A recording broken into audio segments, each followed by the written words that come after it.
Got a big idea but not sure where to start? Shopify makes it easy. From stunning templates to AI tools that write your product descriptions and boost your marketing, Shopify helps you build, sell, and grow fast. It's trusted by millions, from startups to brands like Gymshark and Mattel. And with 24/7 support, you're never on your own.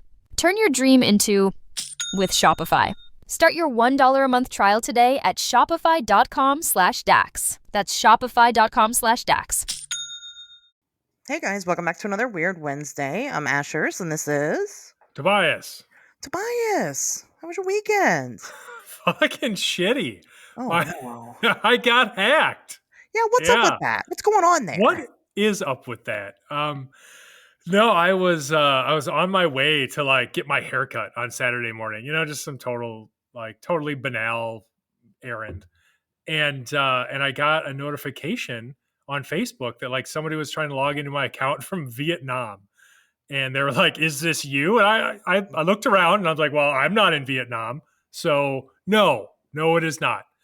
And the app recommended that I change my password, but then it didn't want to let me change my password because it was like, I don't know, I don't recognize this device. The device in question being the phone that I literally use for Facebook constantly, right? Jesus. Yeah. And so at that point, I don't know if they had already managed to get in or what, but I was like, well, okay, this seems like I solved it. I said, no, it's not me, so they shouldn't be able to get in.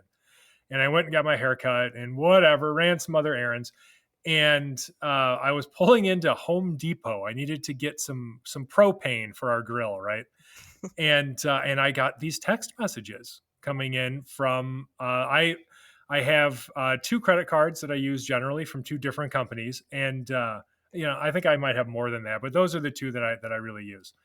And they texted me, both of them, to be like, "Hey, did you make these purchases? Because they were unusual." And they're for $1,000, $500, And I was like, well, no, obviously. And they were both for MetaPay, which apparently is a payment service that you can do through Meta, so through Facebook or Instagram or whatever. And so, I had to call the credit card companies, and they had flagged these payments as weird. So it wasn't a tough sell to be like, no, my shit got hacked. Those weren't for me. So they got all that shit canceled, but it still took forever. And I'm sitting in my car in the Home Depot parking lot doing this.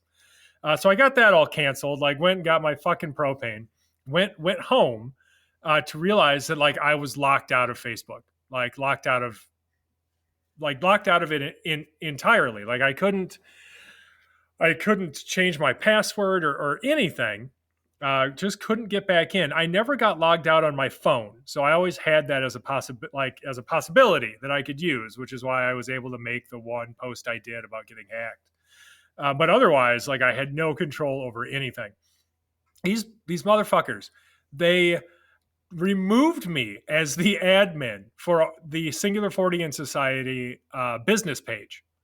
For whatever reason, they're not doing anything with it. It's not suddenly sharing a bunch of spam or anything, but they removed me. They removed Emily. Now I'm the admin of a bunch of other pages too, and they didn't touch any of those. Wow.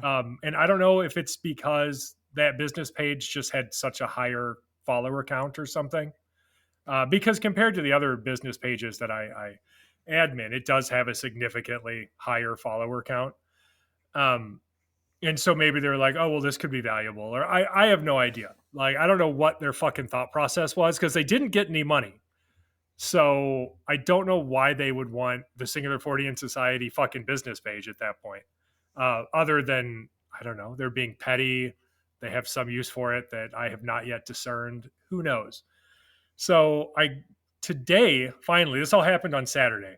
And so today, finally, I was able to change my password, get back into Facebook, turn on all the 2-factor authentication stuff that I didn't have on before, which, by the way, they had set to their own stuff. So this was a full takeover. They got in, they changed the fucking passwords. They added my Facebook and Instagram accounts to a Meta account that they created in my name, because I had never bothered to do that, because why do I need a Meta account, right?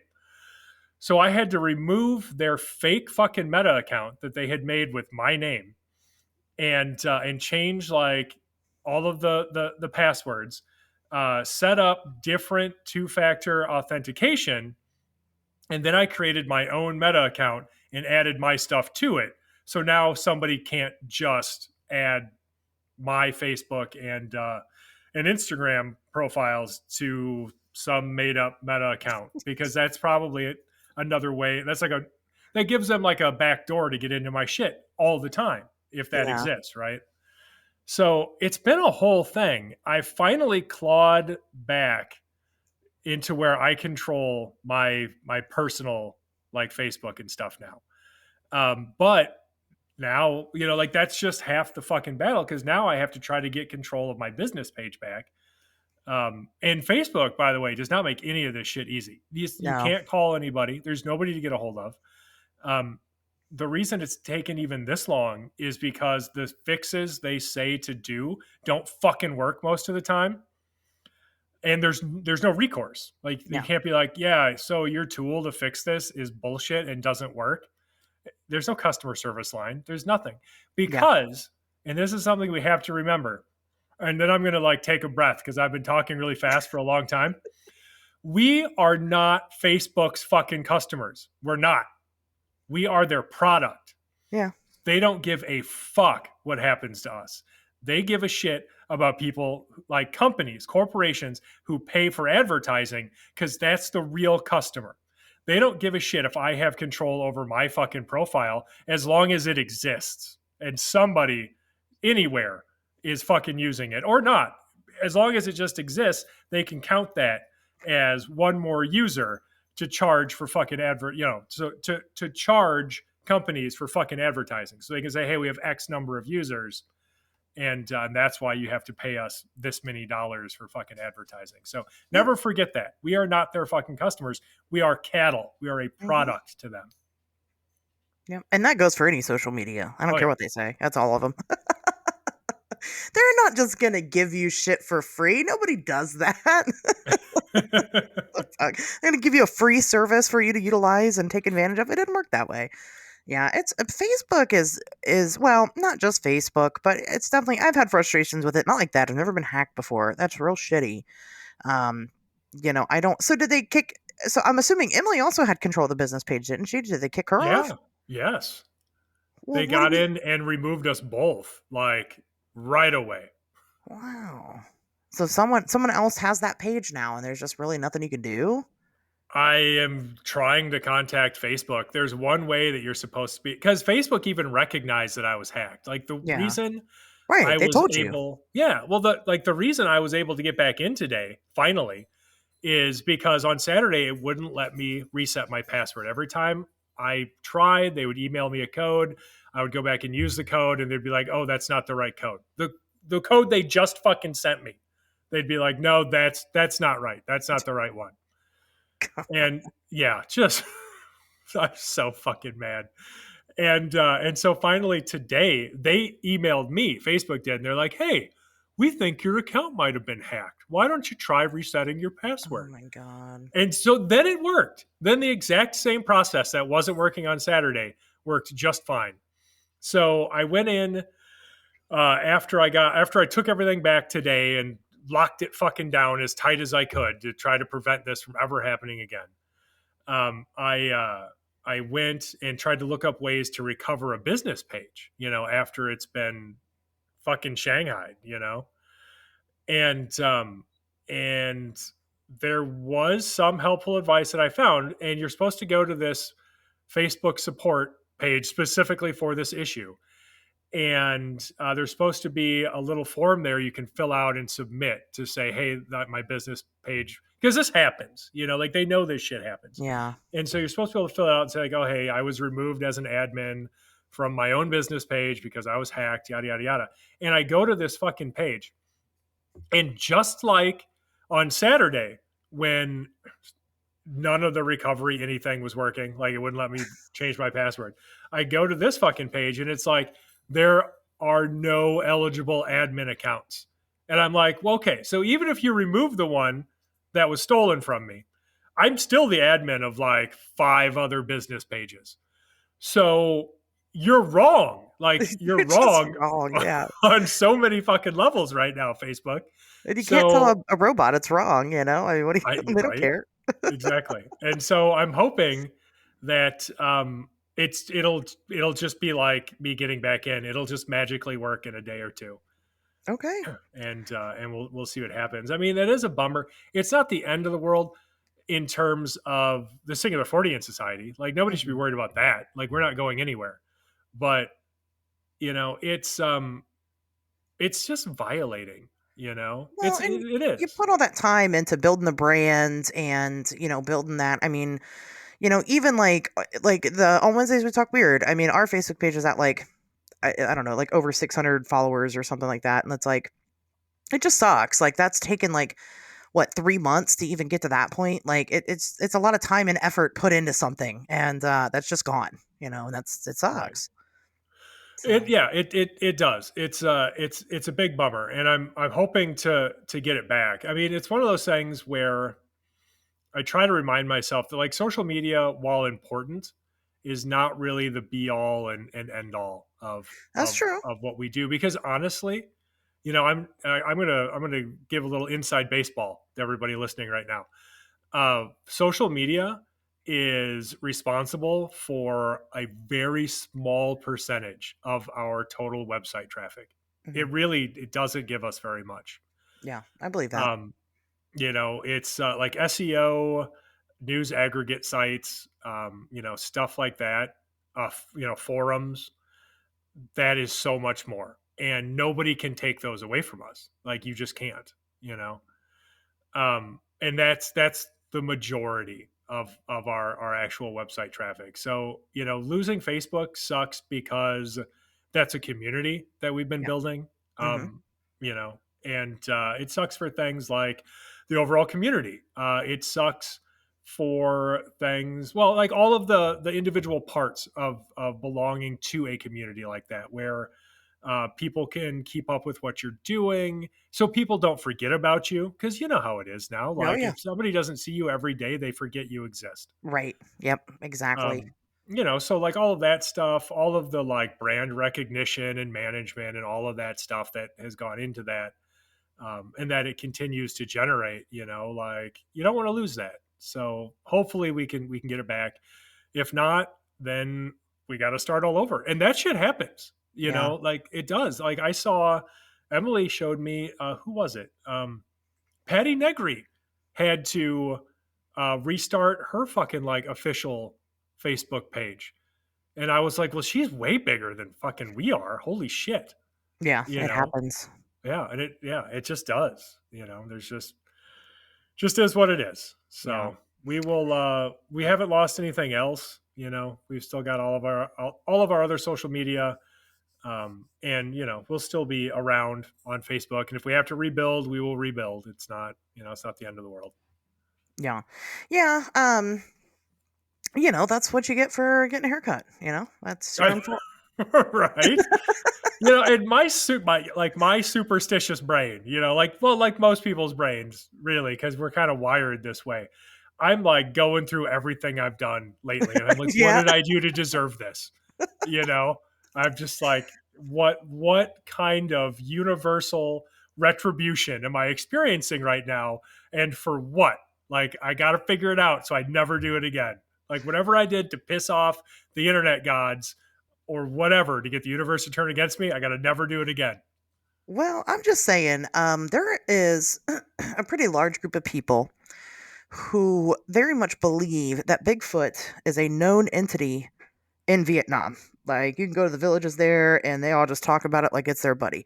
I think it was Bigfoot. Goddamn Vietnamese Bigfoot. I should have known. He was trying to buy more pheromones with your cards, I You think. can't even get those Well, pheromones. that's why it's expensive. Yeah. Probably gonna like ransom the money back to me. Yeah, he was on the Be like, I'll black trade you market. the $2,000. It was like two grand they were trying to steal too, in 3 different transactions, 2 for 1,000 and 1 for 500.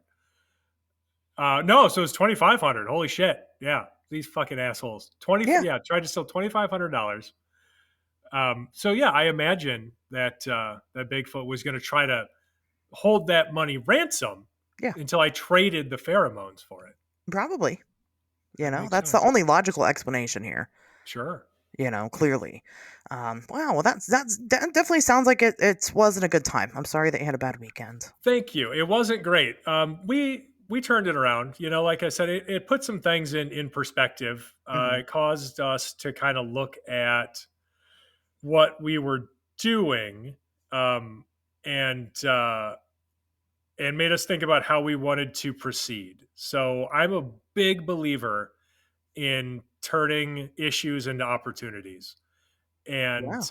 And Emily, like after this happened, Emily and I went. We like took a long walk in this beautiful prairie near our house, and we kind of talked about what we wanted the future to be for the Singular 40 in society, as far as like social media and stuff.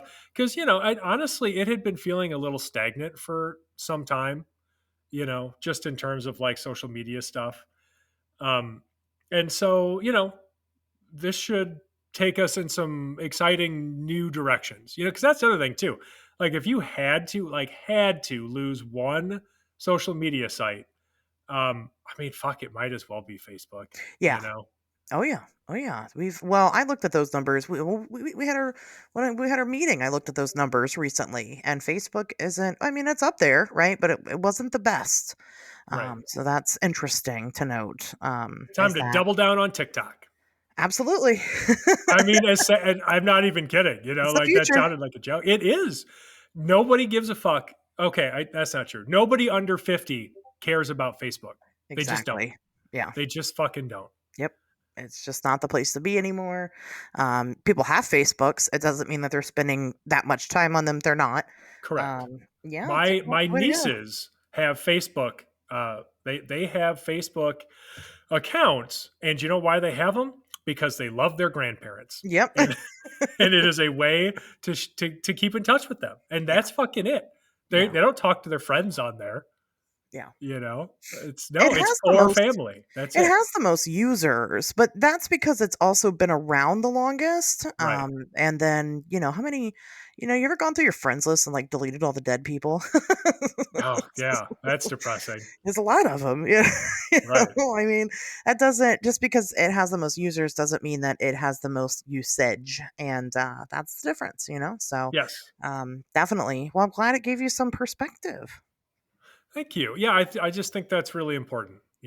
So because otherwise, well, I mean, I could have sat around and just alternated between being angry and depressed, but what like what fucking good does that actually do? That's true. Like you really when shit like this happens, you just have to see how you can take advantage of it in some Yep. way because otherwise you're just being taken advantage of. Oh yeah. Yep. So, but how was Um, your weekend? I well, I got hacked on Facebook. I'm just kidding. I was just stealing your Right. weekend. Wouldn't that That be crazy? that's how I would know we were targeted by the fucking Right. government. It's both of us. Right. It was our talk about ghosts last week. That's what did it. No, I had a pretty eventful weekend. I guess speaking of Bigfoot, I watched an interesting film. And I think everybody should check it out. And honestly, I don't watch a lot of like cryptid based movies, even though like I love monster movies. I just get sick of seeing Bigfoot attack people. You know what I mean? It's Yeah. stale. But I watched this one. It's very long. It's called 15 Things You Didn't Know About Bigfoot. Number one will blow your mind. That's the name of the movie. Okay. That's a really long title. It is a really long title, but I think people should check it out. So it's about a journalist who is like an investigative journalist, but he's not. He's a clickbait journalist for the internet, Mhm. and he is disappointed in his job. So he gets sent to go talk about Bigfoot at like a Bigfoot festival in Georgia, and he goes on like a Bigfoot expedition, and things get interesting.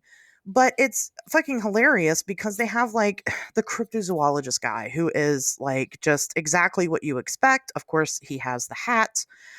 He is just a stereotypical cryptozoologist. He's like a survivor guy who like drinks his own piss regularly or drinks animal piss regularly to mask his scent. And I mean, it's just all these ridiculous tropes that we laugh at mixed in with the idea of like the internet. So like they'll cut away. It's kind of like a found footage film. So like they'll cut away to like the cryptozoologist, and of course he's got a YouTube channel, and of course he's making dumbass YouTube videos, right? And so it's fucking hilarious. Like if you are sick of the monotony of the ghost hunting show or the Finding Bigfoots or whatever, check this out. It's not a great movie.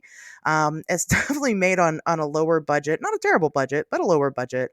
But it is a lot of fun to kind of, well, like you said, talk some inside baseball and poke fun at that aspect of the community. So, really interesting. I was kind of expecting to like see somebody that I knew, not anybody in particular, but like surely enough, this guy, man, he had it right on the mark. He's got to know some of these people, but he did not. They're all actors, so Hmm. it was neat. It was That neat. sounds awesome. I will check that out. Yeah, definitely check that out. It was pretty fun. And then I went mini golfing twice in one day.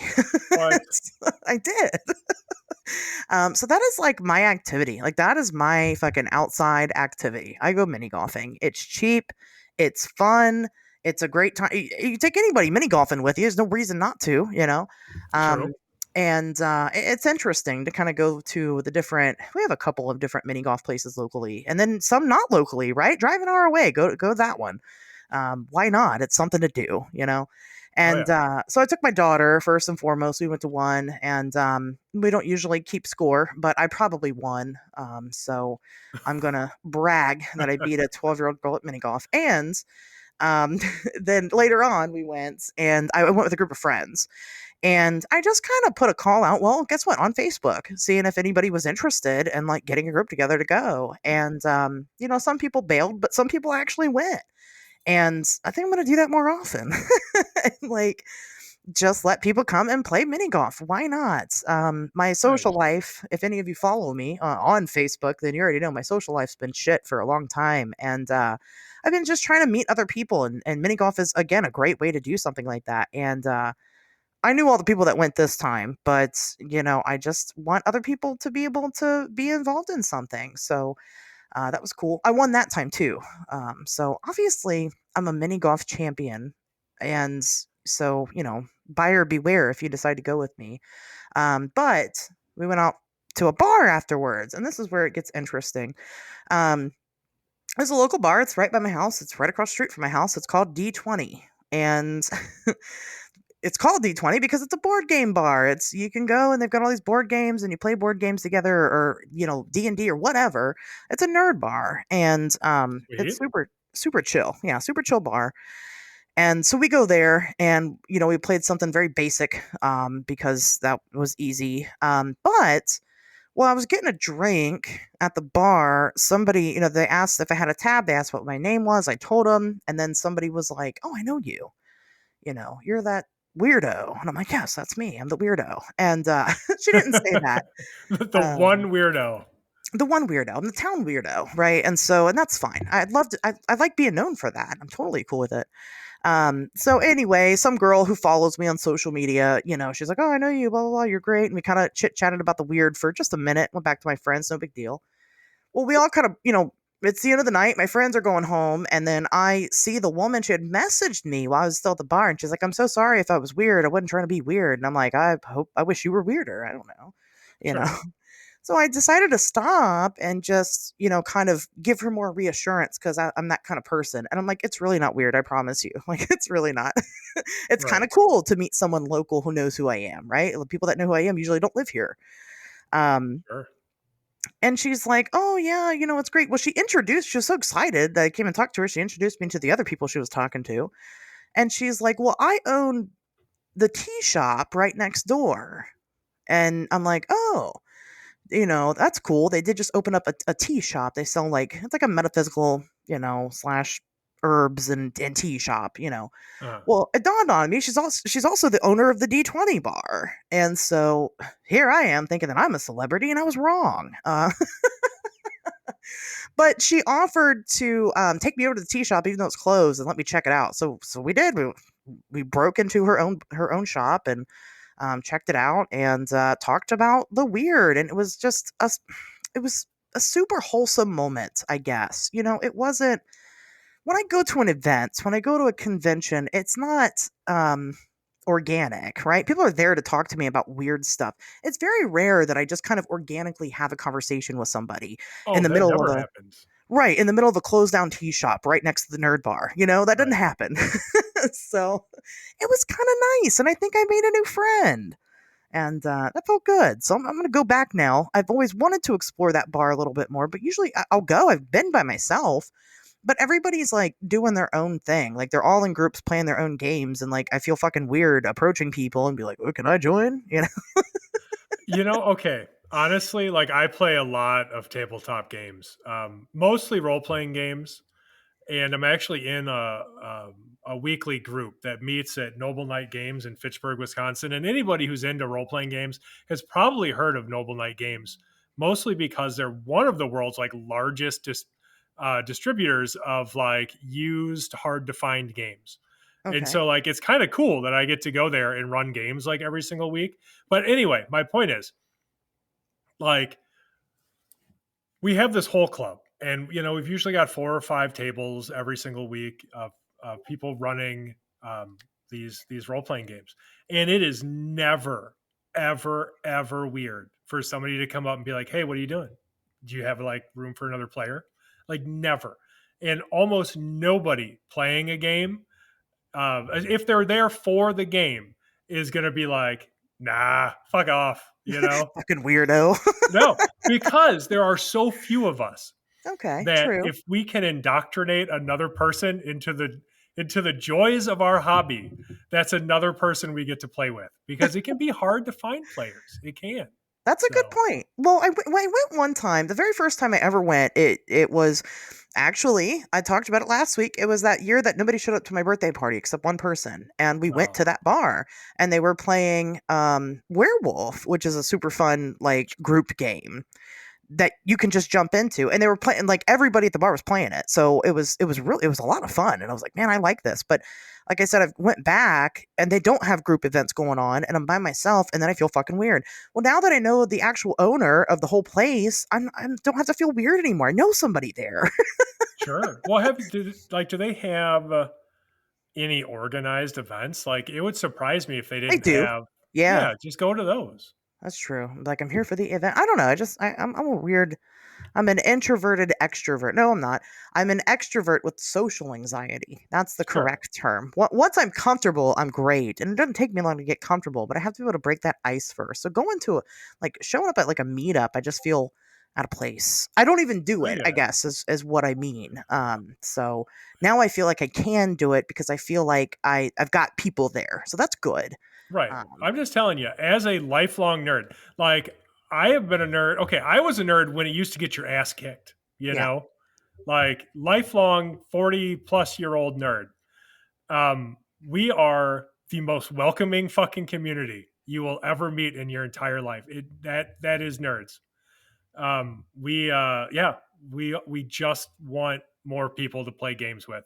And so if you go to any organized fucking gaming event, anyone, I guarantee you're going to find so many like just welcoming, enthusiastic people who are so happy you're there. Like it, trust me, that's how it's going to go down. Yeah, I'm gonna try it out. And if they beat me up, Tobias, I'm coming for you. That's That's fair. As a nerd, I'm an easy target. So no, that's part of why I started like lifting weights and all that stuff. oh, Yeah, yeah, you get sick of it, and you're like, you know trauma. what? Yeah, If I'm 6'2" and 200 pounds of with visible muscle, people will stop picking on me for liking Lord of the Rings. well, that's You true. know, so That's a good point. But yeah, it was a good time. And then Sunday I went to I watched another movie. I watched two movies in one weekend. That's quite a weekend. But I went with my mom, and we went and saw A Quiet Place 3, and it was okay. I've I never seen the first two. I like So the Bigfoot movie better. Well, it's the first one's good. Check it out. It's interesting. uh, It would have been a better theater experience. It's like one of those movies you kind of got to see in the theater. But once this is just a franchise that's run its course. Anybody that has seen it, I think, probably knows the third movie kind of gives you a minute to like think about the monster and like how it doesn't work. And but it was okay. I don't normally get to this is going to sound really sad, but I don't normally get to go do things with just my mom, so that was fun. Um, Sure. that was a good experience. But that was my weekend. It was pretty positive. Good. It was pretty good. And with all that being said, with my weekend, I got no news. No news. no, no news. Well, I have a news if you would Okay, like to hear it. I would. And Yeah. this is about uh, some teens who called 911 to report a sighting of a 5 foot tall, glowing eyed creature in Kisatchie National Forest. So Okay. the Natchitoches Parish, I'd say that 5 times fast, Sheriff's Office recently shared the following report of a possible Bigfoot sighting that took place in Louisiana's Kisatchie National Forest on June 28th. According to the report, and the title of this report is It Could Have Been Bigfoot or a Bear. Deputies Rescue Huma Graduation Group. Okay. Yeah. All So right. the report, and this is what was published to the Natchitoches Parish Sheriff's Office Facebook page. So they shared this report. It was written as like a press release. So it says, this evening at approximately 9:20 p.m., deputies assigned to the NPSO Patrol Operations Bureau responded to NATCOM 911 Center reports of a group in Kisatchie National Forest needing assistance according to the Natchitoches Parish Sheriff's Office. The group, consisting of recent Huma graduates, traveled from Huma to camp out in Kisatchie National Forest, approximately 1.5 miles down off of Backbone Trail in southern Natchitoches Parish. After setting up camp, one member of the group, ranging in ages of 17 to 18, called 911, frightened, requesting assistance because they reportedly heard a growl and saw what appeared to be an animal that had glowing eyes and stood about 5 feet tall. Deputy B. Remo and Corporal D. Halliburton responded to the area. Deputies arrived on scene and began to walk towards the campsite looking for any suspicious activity or glowing eyes. Deputies then heard the group's whistle and located them unharmed. Deputies arrived at the campsite and successfully escorted the group out of the forest. Deputies reported the disposition as unable to locate any suspicious activity involving a growl with glowing eyes and standing 5 feet tall. And then they go on to like congratulate the graduates or whatever. Oh. Now, what's interesting about this is, of course, the most popular explanation so far. The most popular skeptical explanation so far for the teens' encounter is that they saw a black bear. So, Mhm. although rare due to their threatened status, Louisiana black bears have been sighted in Kisatchie National Forest. Now, black bears generally stand between 5 and 7 feet tall on their hind legs, and their eyes possess a layer of tissue known as the tapetum lucidum that reflects light, and in their species produces a yellow to orange eye shine. However, oh my God, I was doing so well. Natchitoches Parish, home to Kisatchie National Forest, has had Bigfoot reports before, one of which was as recent as 2023. So, according to the Bigfoot Field Researchers Organization, about an hour before dark on June 23rd, 2023, a witness was driving less than 5 miles north of Kisatchie National Forest when they saw a tall, hairy humanoid walk across the road in front of them. So, this is what they said in that report. I was coming home. As I turned off the highway onto the dirt road I live on, a 7 to 8 foot tall creature crossed the dirt road ahead of me about 50 feet. It was a russet brown in color, covered in hair 6 to 8 inches long. It was across the road in 2 or 3 steps and gone in the pine trees. So it's not as though this area isn't already somewhat known for Bigfoot sightings, although that doesn't necessarily mean that what they saw has to be paranormal or cryptozoological or whatever. Because I guess if it is known enough for that, it could have primed them or the people responding to expect that as an explanation rather than just Mhm. a normal black bear. But anyway, what do you think? So I did come across this, and I do read your website, so I didn't want to steal your news, but um, It's all I have left. I know, right? Yeah, right. You don't have Facebook anymore. I but I found it interesting that the kids that made the report didn't like say they saw Bigfoot. Correct. Like they just described what they were seeing. They obviously they saw something, and who knows what it was, and they were very freaked out, so whatever it was that happened, they believed that they saw something scary at the end of the day. I also like the fact that if it is anomalous, that it's only 5 foot tall, because to me that tracks, you know what I mean, like that makes sense. Yes, that's a much more reasonable height than like 10 feet tall or Yeah. whatever. I enjoy that. For me, that checks my boxes for my theories on what these creatures are. And then, of course, being Louisiana, you have people that believe that it was the Rougarou, which is not a Bigfoot creature. It is like a dogman creature, a werewolf more so than a Yeah, like dogman. a cursed person. Yeah. Yeah. So I mean, so we're at either bear, Bigfoot, or cursed person. Cursed person is obviously the funnest explanation. That's the movie I would be likeliest to watch. Right. Bear is the most logical. Yeah. I don't know. I wasn't there. Any of those things I think could work. Some people even said that they think it could have been other people playing a prank on them. Um, You never know. maybe, but probably not. I think bear is more likely than that. So I don't know. Even the Yes. fact that even if it was a bear, I mean, that's almost cryptid-like in and of itself, considering the low population in that area.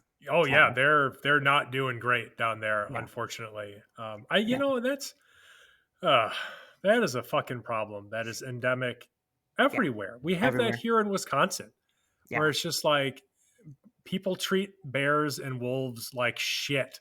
Yeah. Like just treat them like shit. And I'm like, hey, dipshit, if they go extinct, you know that has a cascading effect on the rest of the fucking ecosystem, right? Like we can't have that. You Right. you It's just not fucking good morons. for Yeah. anybody.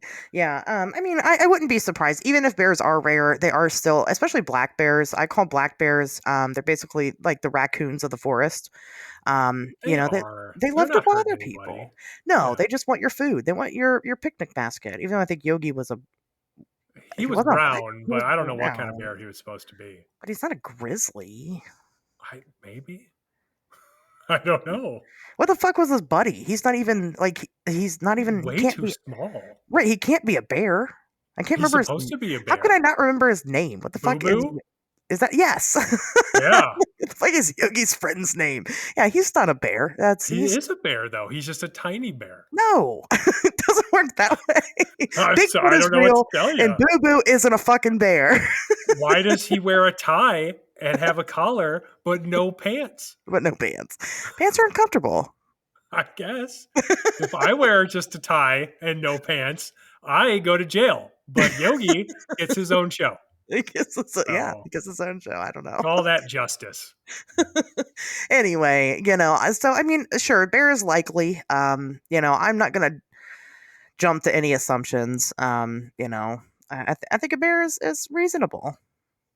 It is. And I wouldn't blame anybody for believing that. No. I wouldn't blame anybody for believing that, or at least in the possibility that it was something stranger, given the Yeah. other reports that have sort of come out of that area. I think it definitely is just one of those cases that falls into the not enough information category. So it's intriguing, but ultimately, there is no good definitive explanation. Yeah. Now, if they had described seeing like an actual like creature with Yeah. their reaction, and what I mean is like them still not naming what it is, but describing what it is. Right. Then I'd be like, oh, okay. Then I'd lean a little bit more towards the weird, and I'd be excited because again, it's only 5 foot tall. I love that. Yeah. I love that. So Oh, yeah. that's what I think. Agreed. Very sensible. Some good news in you got there. Solid news. We did it. Some solid news. Now, let me tell you, I will be quite honest. This is probably going to be my most research topic of the entire year. Wow. Well, maybe not. But to date, so far, I have done my homework on this one. Good. So I guess before I go any further, Tobias, what do you have any history with John Titor and his claims? I'm sure you're familiar with the Oh topic. yeah. No, I remember when this came out, like, Yeah, 20 years ago, when it was picking up steam and getting really popular. yeah. Um, and boy, not much has changed since then, No, honestly. no. I mean, Well, really, like we don't have any more information now than we did 20 years ago. But people, wow, like they really found something that resonates with them yeah. about this story because it just keeps going. The interest in it just continues. Yeah. So Yeah, yeah, this is I definitely consider it a coast to coast classic. hmm, Because of course that's where it originates. sure. But it's one of those, right? And so this was actually a fan requested topic. I've talked about this topic before. I think you and I I think we kind of mentioned like time travelers last week, but I think in our one episode we kind of talked about it a little bit, and then I did it. It's never had its own episode. Yeah. So since you guys want it so bad, you asked for it. Don't be upset about the conclusions that are made. I'm just telling you now. You know what? It's a very fun story. I'll say that much up front. And then I'll let everybody else make up their minds about what they think about it afterwards. But fun fact, we are right now in the year 2024 closer to the year that John Titor said that he was from than we are to when he first appeared. Isn't that That's interesting? crazy. So many of the things he predicted must have come true by now, right? All of them did. Yeah, every Right? single one. He was completely correct. And obviously that is accurate. So let's start from the very beginning. Where the fuck did John Titor come from? So the year is 1998. Do you remember 1998? Oh, vaguely, Yeah, I yes. don't really either. I mean, I was 7, so I don't have an excuse, but Oh, I was much older than that. but I kind of remember it. Um, so coast to coast, right? We all know what coast to coast is. If you don't, I don't know why you're listening to this show. Go listen to that show. Seriously. I And then mean, come back. Like Art Bell coast to coast. That's what you want. Right. This was, yep, classic Art Bell Coast to Coast. He put a call out to time travelers, right? And said, hey, write into the show, call in the show, do whatever you got to do. And he ends up receiving a fax from somebody who claimed to be from the future. And of course, in the fax, remember fax machines? They still I have them. do. I used to have to fucking use them like at work. So stupid. We still use them at work. Horrible. It's very archaic. But in the facts, of course, they claimed that they were, themselves. Well, they really didn't so much claim that they were a time traveler, but just kind of were arguing. This was like modern social media back in the day with this facts, stating that people that were calling in were getting it wrong. And gave us a little tidbit that time travel had been discovered in 2034 is what they found out, and that it was invented. It was researched by CERN, which I'm sure everybody knows who CERN is, and then it was actually General Electric who ended up creating the actual time machines themselves. Um, and there were actually two separate faxes that he sent. In his second fax, he promised that he would send in photos of the time machine, and he would also send in the user manual. Now he claimed, I don't remember if it was here or in his forum post that happened, claimed that he was from the year 2036. Didn't give a name on these faxes. But the whole reason why he faxed into Art Bell to begin with was because one of the claims that he made was that any of the time travelers that were calling in to Coast claiming to be from after the year 2500 were liars, because they have discovered that none of their time travelers in the year 2036 can breach the year 2565. The future just ends. That's eerie. Fucking weird, right? And they thought so too, and that kind of ends up being a part of the lore a little bit. But that is basically the gist of where this started. Now, how do we know this is John Titor? Well, we didn't initially, right? We had no idea. Art Bell, of course, gets these faxes. He never did get photos of the time machine. He never did get the user manual for said time machine, and this was, a regular Tuesday for Art Bell. So, Well, the only thing that happened was those faxes, we would not be talking about this case. right, yeah, absolutely. So life kind of goes on. And it continues, except for there were some predictions that were made. Although I did try to find where those predictions were made, I don't see them in the original facts. So I think that's interesting. I think some of the predictions got confused for what ultimately ended up being John Titor's world line, as he calls them.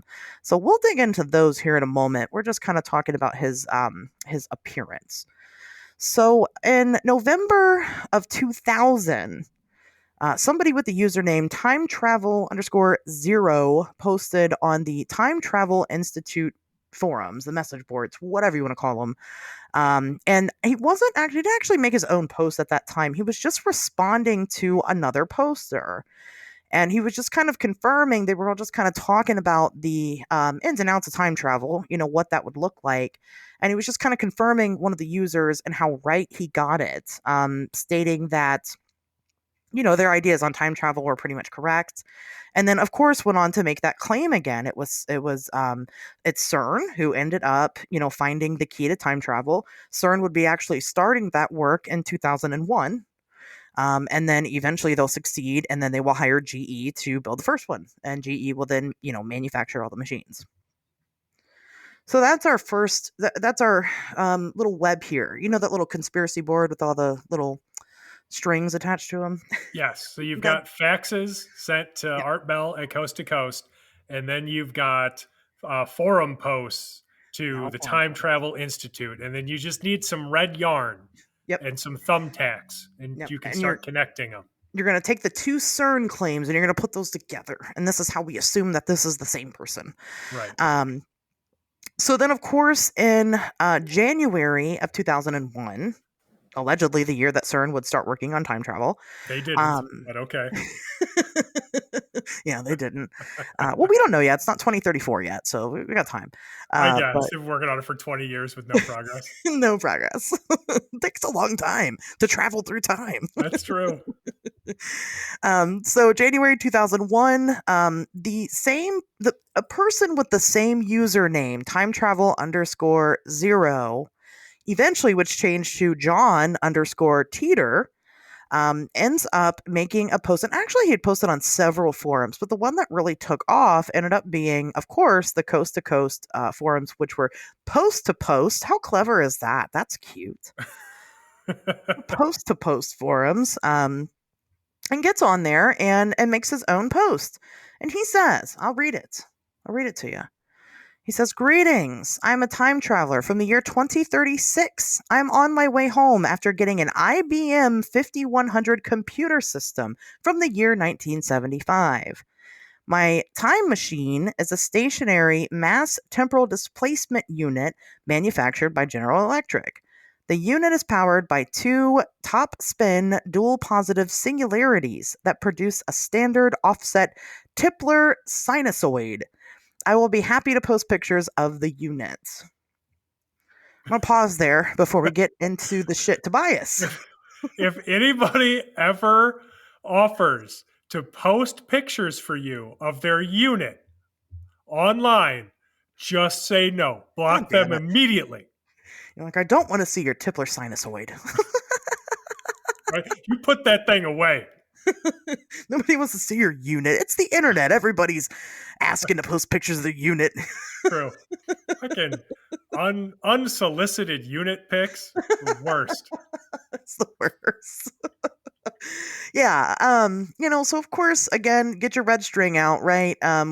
Same username as the Time Travel Institute guy. It's GE. GE's doing it big, and CERN and whatever. So we're to assume that this is the same person posting or trying to get attention once again. Right. 3 years later, actually, 3 years after the original faxes. So interesting. Interesting. So, of course, the internet, it really, of course, had a lot of trolls. People were very skeptical about it all. John Titor, as supposedly his name, he had a couple of rules. Okay, I will go ahead and go over these rules. Number one, I will not disclose any information that will cause someone to personally gain by its knowledge.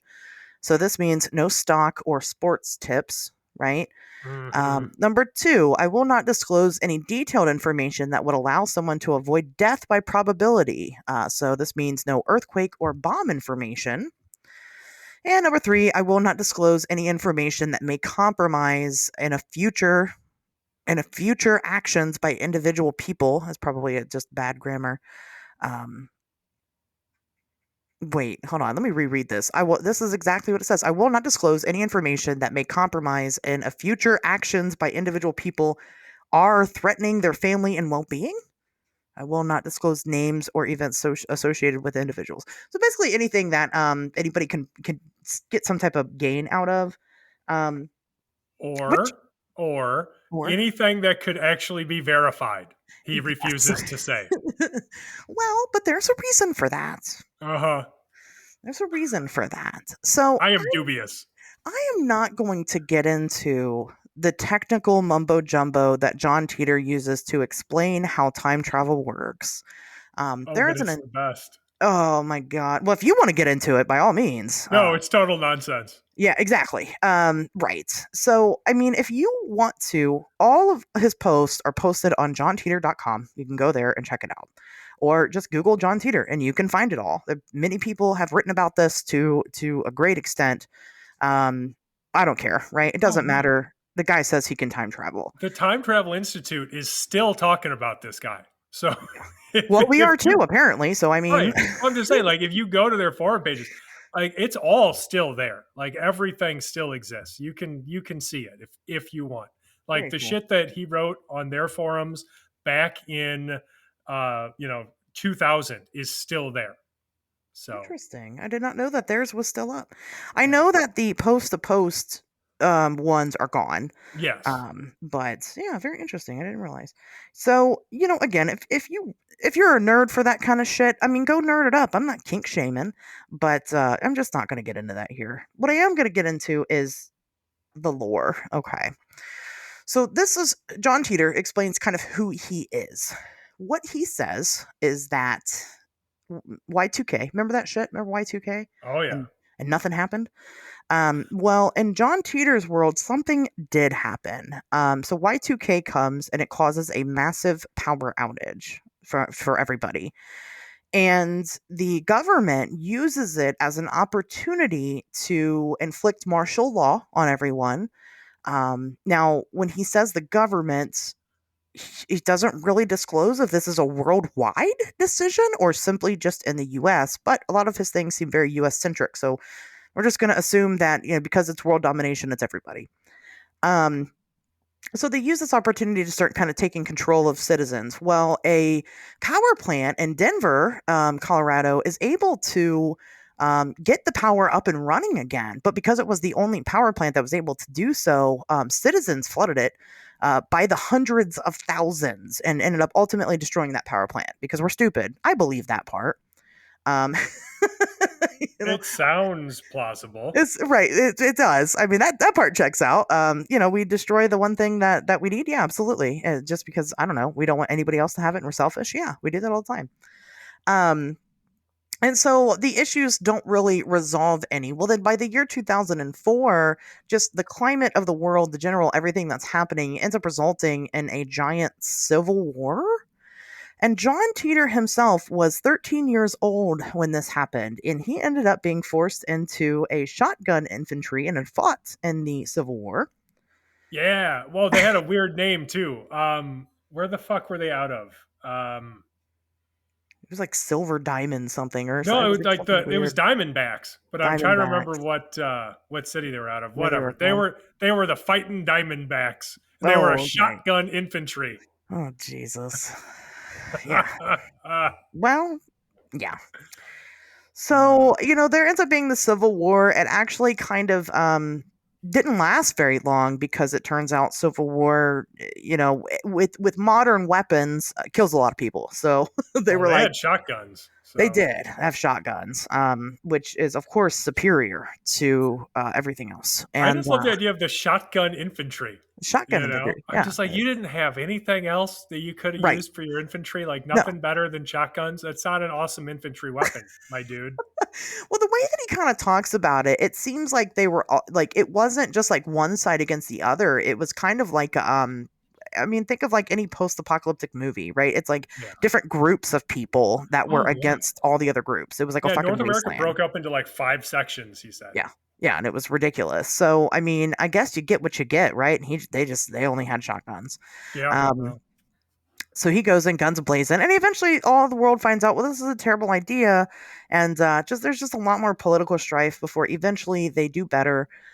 John himself ended up joining a type of savior team for the modern year of 2036, which is kind of why he is on a mission right now to come back to the year 1998, because remember, he's been here since 98, to get a part of the IBM 5100 computer, because they are trying to stop the same thing that happened in Y2K from happening again. They're at risk of that happening again. I don't know why.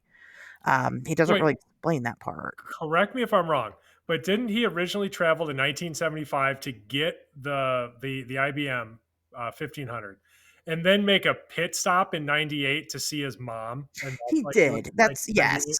Yeah, that's right. That's yes. So that is very true. So he does. He stops in 98 for personal reasons, but we find out later on he was actually on a secret mission. Sure. But what he said initially, of course, it was for personal reasons, like you said, to see his mom. But he had gotten his part and he was ready to go back home, assuming that when he goes back home to his timeline, nothing's changed. Not even an hour's passed, right? He Well, can just this go is the back to. weird thing about it, and this is where we can get into his time travel a little bit.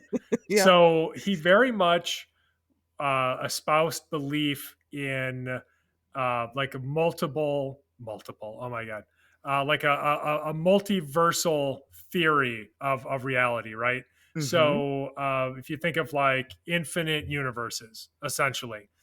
So what he said happened when he traveled back in time was that he created a new timeline. Yep. And now I know what you're thinking, because it's what I was thinking. Well, if you created a new timeline, then what was the fucking point of all of this? Because you're never going to be able to go back to your future in the first fucking place, dipshit.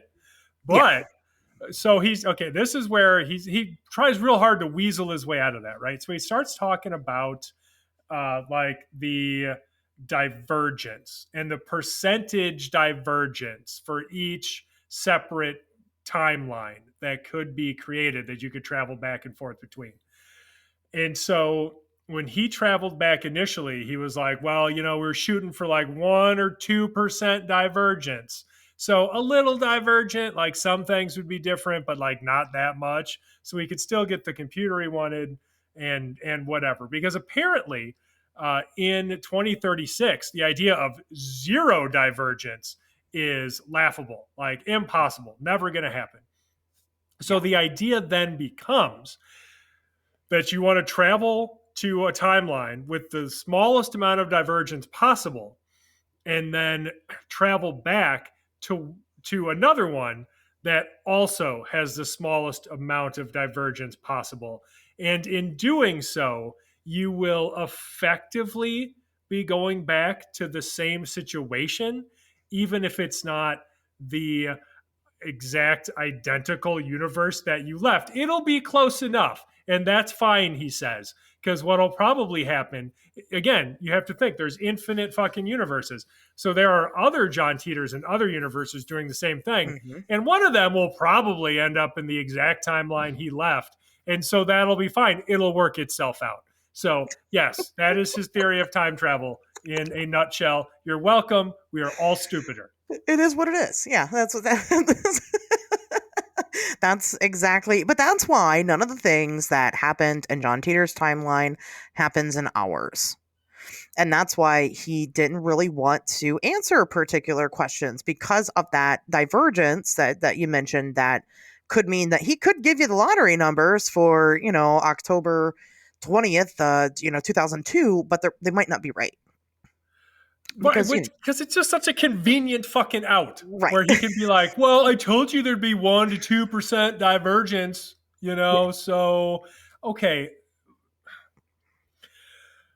Nothing he said fucking happened. That's nothing. got to be more. That's got to be a greater level or percentage of divergence than predicted, Yeah, But nothing. it's such a con man fucking thing to say where Yeah. it's like, look, if I'm wrong about everything, it's not my fault. And here's why, Yeah. Right. like, come Yeah. on, you grifter. Of course you'd fucking say that. But he did. What did he do? He did provide photos of his craft, kind of. Kind of. What I mean, kind of? They're like fucking. Well, so first of all, here's the other thing about it: the time machine itself is inside of a car. A 1966 Chevrolet Corvette convertible. Well, which is fancy, but there was like a purpose for why he chose that car. It wasn't just because, you could pick any car you like and get into it. It's because the weight of it was perfect for the machine. So I don't know if everybody that's got a time machine drives the same car or not. I have a Um, theory about why so much of this exists the way that it does, and I'll get to okay. it later. But I just Okay. wanted to note that it's a 1966 Chevrolet Corvette convertible. It definitely is. But the pictures are like, he doesn't show any pictures of the outside of the car. Isn't that interesting? Yeah. And then he only shows pictures of the inside of the car, which, you know what? Let me tell you something. My uncle owned that exact car. It's Okay. a cool car. It's a very nice car.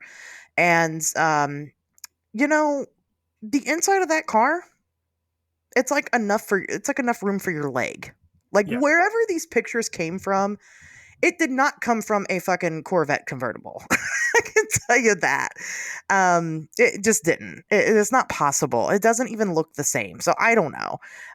But he only shows like close up pictures of maybe some of the machinery that's inside of the car, which is the actual machine itself that time travels. So he does show us his units to a degree, but he does also give like schematics for it. Not complete schematics, but he does have like some things in there. They're like, oh, this is it. This is what it does. This is the flex capacitor or whatever. I mean, literally, okay, I'm looking at the photo of the fucking time travel components added to this car right now. Yeah. And it looks like something that, our friend Adam Benedict threw together for a conference one time. Like, literally, he decided he was going to take this black metal box and add some lights and some switches to it and call it a time machine. And it looks as legit as this shit that John Titor threw together, because it just looks like just some fucking dials and switches on a black box with, is that a fucking walkie-talkie and like maybe a really old Geiger counter? Like, come on, this is just shit he had in his garage. Yeah, right. It's not. Nothing about it is particularly futurist. And actually, I was going to say that. It kind of reminds me of like Ghostbuster equipment, like from the movie. You know what I mean? Like it's just kind of junky, but like I guess it gets the job done, Sure. is what I thought about it. If I had to form an immediate opinion, I mean, Adam's the suspect now. I guess he wasn't before. I don't know why he wasn't. He should have been. That's true. Is Adam Benedict John Titor? Maybe. Yeah, probably. We can't rule it out. He probably is. I wouldn't be surprised, to be honest. So anyway, so he says all this crazy stuff about what's going on. So what's the deal with his mission, right? Like what's going on there? Like I said, he is trying to find specifically, well, he does find an IBM 5100 computer. He says that the IBM computer does have a unique feature, like a secret feature to it. And they need it to debug some of the legacy systems to stop, again, the second coming of Y2K is what I'll call it. But one of the greater missions that they have, of course, is their curiosity with the future. Why do they hit this brick wall in the year, what was it, 2536 or whatever it is, the year 2500? um, what happens to humanity there? Why are we not here anymore? And so that's part of their greater. Is this part of it? Is this Y2K event going to be a part of that? So that's what he's trying to do now. The part that made this interesting for people was that IBM actually did confirm kind of what he was saying. There was the secret feature to the 5100 computer. And while this wasn't like under top secret, files or anything, it would have taken somebody who at minimum was like an IT expert to have known that this feature existed at all, which is interesting, Sure. but doesn't mean that it's, he's a time traveler. It just means that maybe we should look at some of the suspects a little bit closer. So, of course, in 2001, again, March, just a couple of months after he put out that original post, he did give a farewell message, right? So he gets on the message boards and he says that I'm going back to my world line now. I'm done here. It's very lengthy. It's pretty sentimental. He kind of goes on to explain, like, when people ask, where are all the time travelers if we eventually succeed, right? Where are they now? And he just kind of explains that, they got better shit to do anyway. That's basically what he said. So they don't really waste their time telling us that they're time travelers and that they're here. But then he kind of like teases that this was part of like some type of experiment that he is conducting or is a part of on his world line, but of course doesn't go into detail about that experiment. And John Titor then fucks off into the night at that point. He's never heard from again. Allegedly never heard from again, because he allegedly existed in the first place, right? But that wasn't really the end of the story. I mean, for whatever reason, this really took off. And when we talk about all the time how this community is really not that big. It really wasn't that big in the year 2000, Yeah, true. And with the internet being so new, I mean, granted, yes, you had message boards. Not everybody had a computer in their home. We didn't yet. We were probably still about 2 years off before we got a regular computer in the house. Like, I mean, nobody had smartphones. That wasn't a thing. Right. And so, I mean, when you talk about things getting big, why did this blow up? Well, I think it's probably because of the internet. This is probably one of the first, one of the earliest internet mysteries. I'm not gonna say one of the first. There's definitely more, but it's one of the earliest ones, and people that were using the internet would talk about it. And then you had people that just became weirdly obsessed with the topic. They believed John's science. They believed everything that he said. They said, well, some of the shit he said kind of checked out, and he did such a good job world building on this that it couldn't possibly be fake, right? Nobody just makes shit up. It doesn't on happen. The internet. Never. No, never. So people were buying it. People were buying what he was selling, and so. The next part of my notes I titled, so what the fuck? What is the deal with this guy? What the fuck is the answer? So there are a lot of theories about who John Titor was. Of course, number one, John Titor was a man from the year 2036, and he traveled back in time to get an IBM 5100 computer to save humanity in the future. And we know that is for sure true because of that super low res grainy image that he shared of the fishing pole lit up to mimic a laser curving around one of the many black holes that power his time machine. Absolutely, 100% fact. I just love it because it's so obviously like, I don't know, like a fishing rod or some line or something, but he's like, no, it's a laser curving around this micro singularity, you guys. That's how powerful it is. It's super, super powerful. And his regular camera from the year 2000 can take a picture of it. Yeah. And also, like, it's not affecting anything else. Like he's not being pulled into and crushed or like this micro Right. singularity, but it is strong enough to curve a laser. Well, because on his world line, that's not how black holes work. That's true. So, of course, again, that's sure, that's a theory, right? It was fucking for real, right? It was a real for sure thing. He was a time traveler. He just so happened to be a fan of Art Bell's Coast to Coast AM and sent that fax because he wanted to set the record straight. He couldn't stand these hoaxers calling in and pretending to be time travelers. How dare they? Every time traveler knew that Art Bell was the guy to reach out to because nobody else had a dedicated line just for time travelers. Very true. That's a good point. They all knew it. I loved Um, that. And then if somebody called and they weren't a time traveler, he'd get so mad. yeah, and you can go listen to Art Bell. You can definitely go listen to him read off the faxes and stuff, but you can go listen to his time traveler stuff. It's really fun. It's the best. Check that shit out. So let's talk about some of the potential key players here. Let's pull out our bulletin board and our red string. Here we go. John Titor mentioned this woman a lot, Pamela. Okay. Let's talk about Pamela. They had an interesting. He says that she was pretty helpful with him and kind of getting his message out there. But there's not too much details about their relationship. They did talk privately, and Pamela says so. She says that her and John actually came up with a secret song in case he were to ever come back to our world line.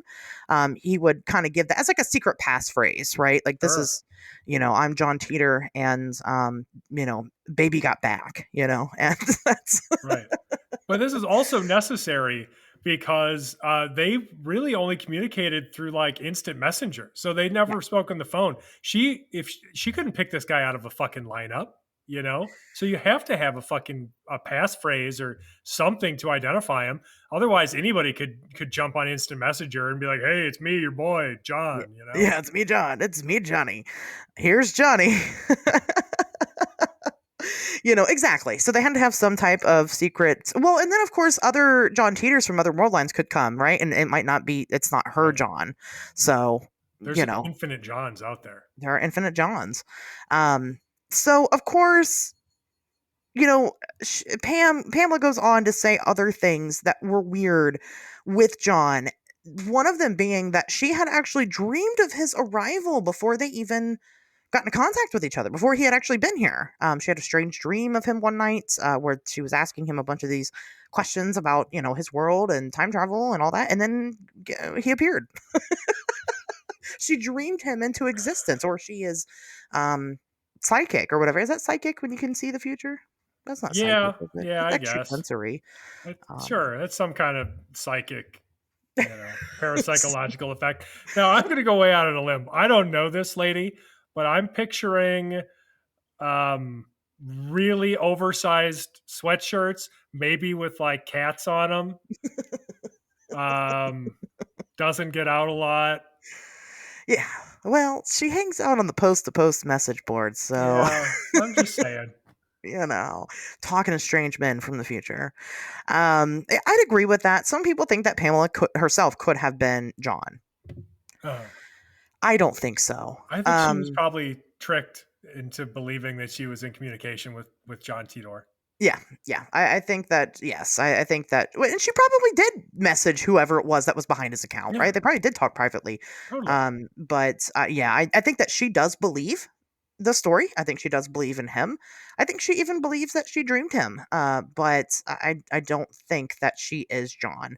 Um, Now, he's never come back, right? She's never come forward. I don't know if she's still alive, and said that he's ever made an appearance. I don't even know if we know her last name. I don't know if you came Pamela across that. Moore. Oh, okay, so she was out there. Yeah, I didn't. I looked up most of these people on social media just to kind of get a feel for who Oh, they sure. are. But I didn't look her up, so I'm just gonna. And you know what? I'm just gonna leave her alone. If she wants to believe that she had a special friendship with a time traveler, good for her. I just described her as like a frumpy 90s housewife, so she probably doesn't want to talk to me.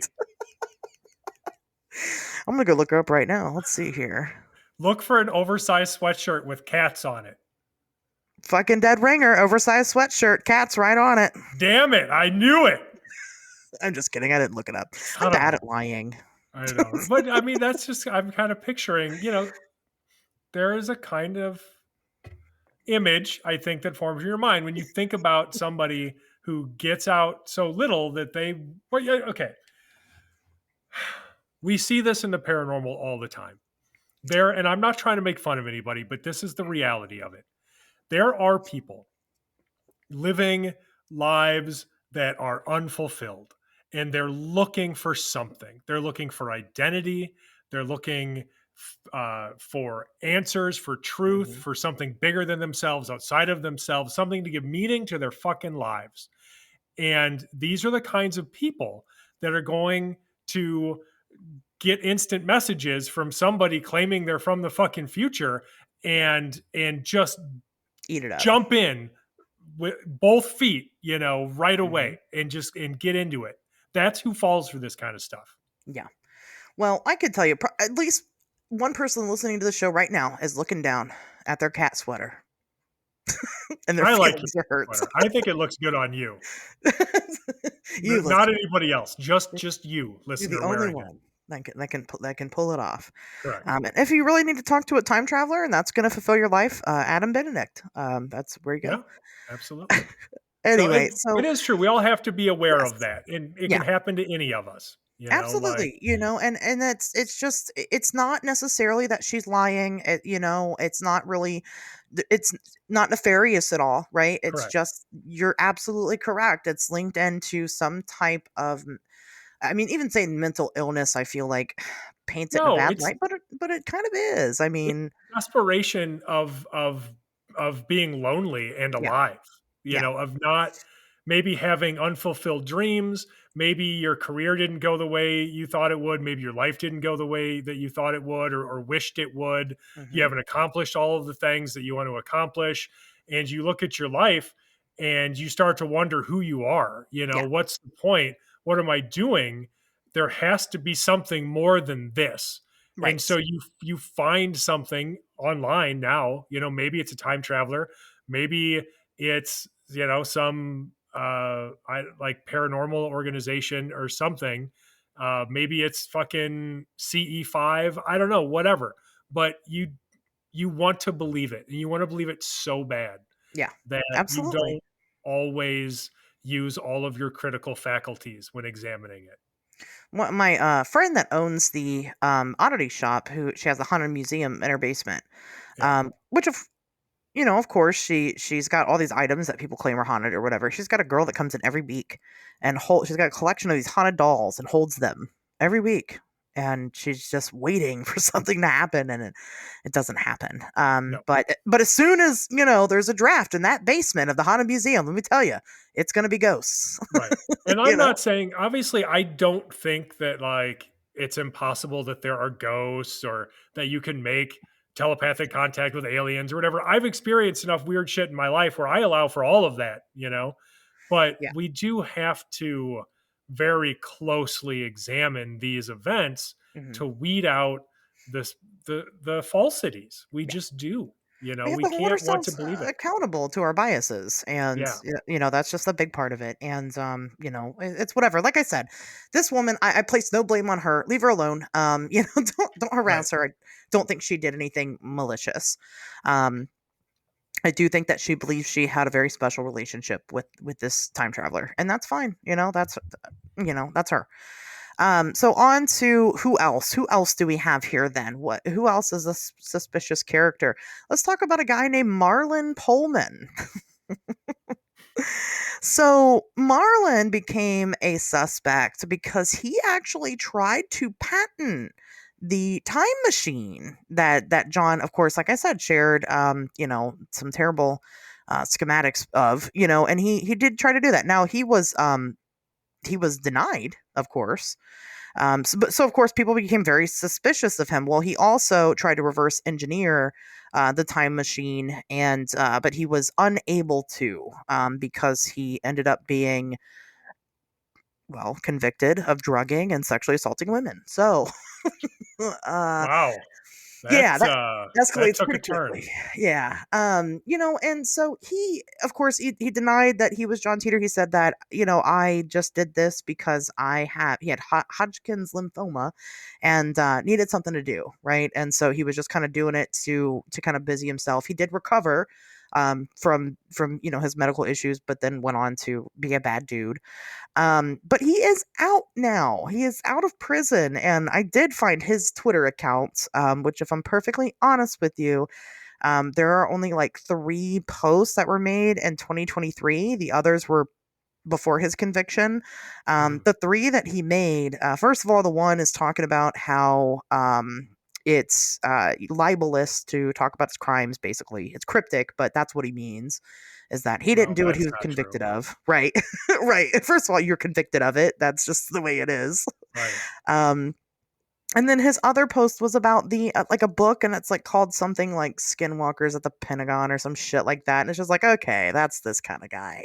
Oh yeah. Do you not remember when Skinwalkers at the Pentagon came out? It was only No, what, like last year. I don't. Oh man, No. I haven't read it yet. But just based off the title alone, it's a banger. Like it's gotta Oh be yeah. fucking great. It's probably got all the secrets in it. All of them. And I'm sure something to do with that has something to do with why he was wrongfully convicted, as he Yeah, it claimed. wasn't him. No, not at all. Skinwalker assaulted those women. Yeah. Oh yeah, of course. And it was because he was trying to reverse engineer the time machine. That was totally real. So, Yeah. but was Marlon Pullman the guy? What was he, John Teeter? No, I don't think so. I don't think so. Actually, as a matter of fact, I think it was kind of smart for him to go and try to patent the time machine. Because if you don't know shit about this shit, right, and somebody fucking hands you a time machine guideline, yeah, I'm gonna take it to the patent office and try. Who wouldn't? So I don't blame him. I don't find that suspicious at all. Fucking John Heater posted it all over the internet. Let someone else do it. But of course, nobody has to date in the year 2024. So wonder why. We're only a couple years out from CERN finally patenting the time machine they've been working on for 20 years. So then, of course, we have our next suspect. No, Pamela and Marlon, both very different people. I'm not gonna encourage you to harass Marlon, but I'm not gonna not. But leave Pamela alone. Yes, leave Pamela alone. Leave Now, Pamela alone. now they were kind of on our bulletin board of string. They were kind of outliers, right? They're kind of off in the distance. Now here's where the string comes in handy. Make sure you got it. Get your scissors, get ready for it. We've got a man named Oliver Williams. Yeah.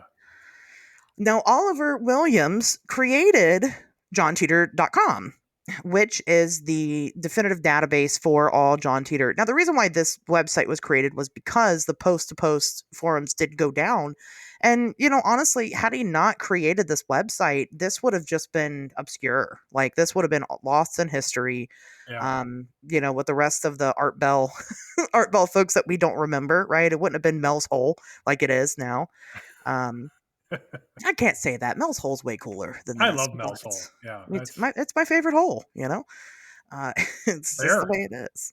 But had he not done this, I mean, it really wouldn't have blown up. So he creates this website, and go look at it. It's definitely like 90s inspired. It's from 2003, for It sure. is. It is for It sure. has not been updated since then. No, but there hasn't been anything new, right? So Right. there's nothing new to add. Well, there did end up kind of being something new that popped up on Oliver's website, and so he has a merch site, which is, I get it, man. I respect the hustle, right? Websites take money, I guess, to run.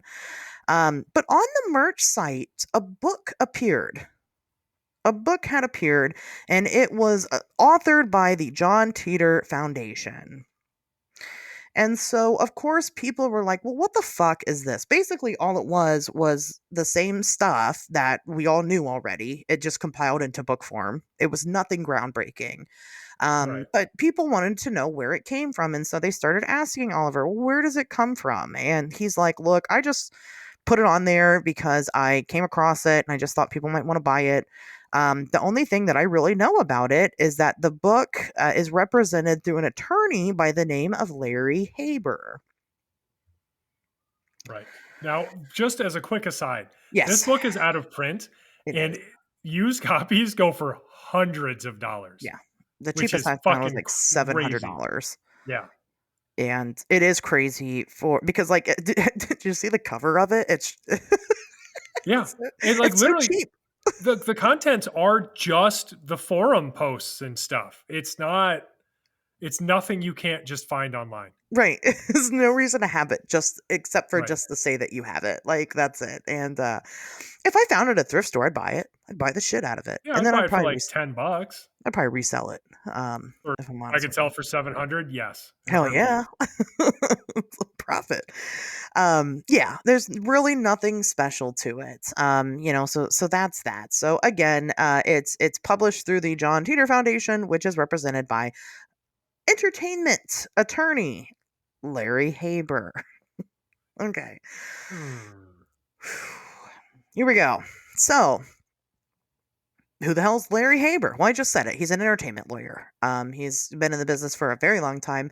Not just that, something very interesting about Larry Haber that we all know.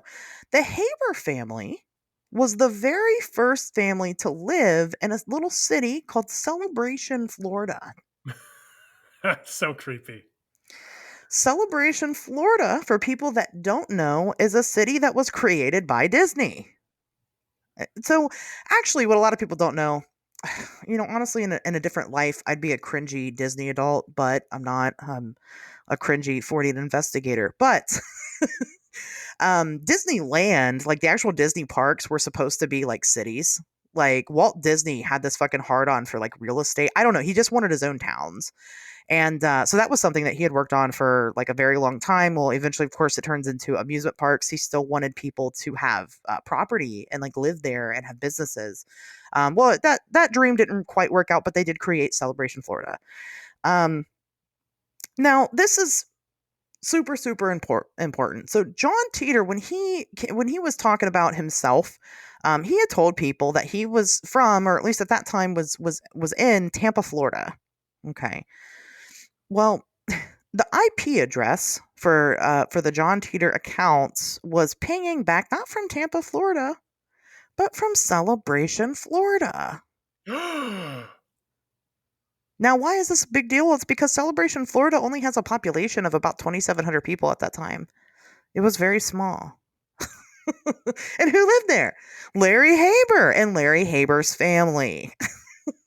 So, Larry Haber goes on to do this interview, right? He conducts this interview. I didn't catch who it was with. It doesn't matter.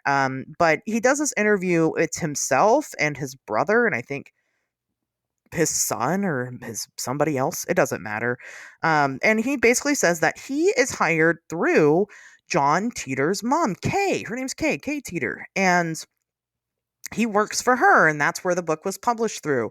He goes on to then say that there is a farewell video. John Titor made like a 2 minute long farewell video that's still to this day, and the year 2024 has yet to be released. But Pamela claims that she's seen it. So Mhm. we now have a couple of people that claim to have seen this farewell video. I don't know, but it's never come out. I am dubious. S- May I just say again, allow me to reiterate, so skeptical of all of it. I mean, come on, right?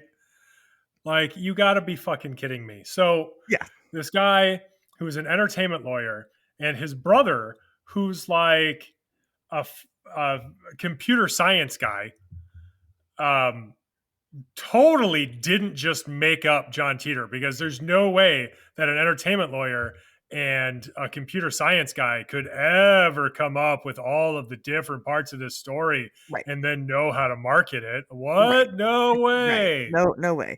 Not just Yeah. his brother, his brothers. He's got two brothers that are both in IT. It's his brother Yeah. Richard, Dick, of course, and then his brother Maury. So of course, a lot of people think that Larry Haber has something to do with all of this. That maybe one of him or one of his brothers, could have been John. A lot of people lean more towards Maury Haber, just because there have been people, and I'll kind of talk about them a little bit, who have like studied this with like linguists and stuff who say that Maury and John's writing, the way that their particular style of the way they word stuff is very, very similar. Um, and then, of course, being IT people, they would know that, guess what? The IBM 5100 had some secret, feature to it that could help debug future computers. Right. Like, okay, and again, like all of this stuff, I promise, it's all going to come together. The 1966 Chevrolet Corvette, weird cultish Disney town. Trust me, like it's all connected. So another gentleman who is actually a pretty interesting character. You should check this guy out. John Razimus. Were you familiar with John Razimus before the John Titor story? Because I wasn't. No. This is a new guy to me. I was kind of checking out some of his stuff. He kind of goes through and debunks a lot of things. He's got a YouTube channel. He's like a big skeptic, of course. Sure. He takes this on, and John is conducting like a lot of research to figure some things out. One of the things that he came across was that when looking at the original post to post, the comments and like all the users on the forum, he had found that it was very likely that 88 of the forum users were fake accounts. The biggest piece of evidence for that being that those 88 accounts, of course, were just all random names of people, were only active during the time that John Titor was. And then never again. Never before and never after. Now, it could have been people, I guess, coming from other areas, but this was before the website was up. This was before this was a big thing. So it's How did more they hear of it? likely, right? It's more likely that these were fake accounts that were created to, guess what? Generate hype. As we know right now, if you have, it doesn't matter. Pick a social media, Instagram. If you have an Instagram post, if people engage with it, it bumps it up to the top of the feed, right? That's an old algorithm. Like that's always been the thing. So if you got a fucking forum post with 300 comments, it makes it a lot more fashionable, a lot more people see it, a lot more people engage with it. And it tends to make something like that go viral. So, I mean, if you're a marketing person, then one tactic that's always been is to create fake profiles to generate fake engagement. Happens a lot. Yeah, totally. So that was one of the things that he found. Now, he ended up releasing something called the Razimus Report, is of course what he calls it. But he has a website. And I think it's still active to this day. It's hoaxhunter.blogspot.com. It's a blog. You can go on there and see it all. If you want to, just search up the name. You can find everything that he's found about it. Of course, he, like I said, has taken on this big list of trying to, come up with different discrepancies and try to pinpoint who's responsible for this.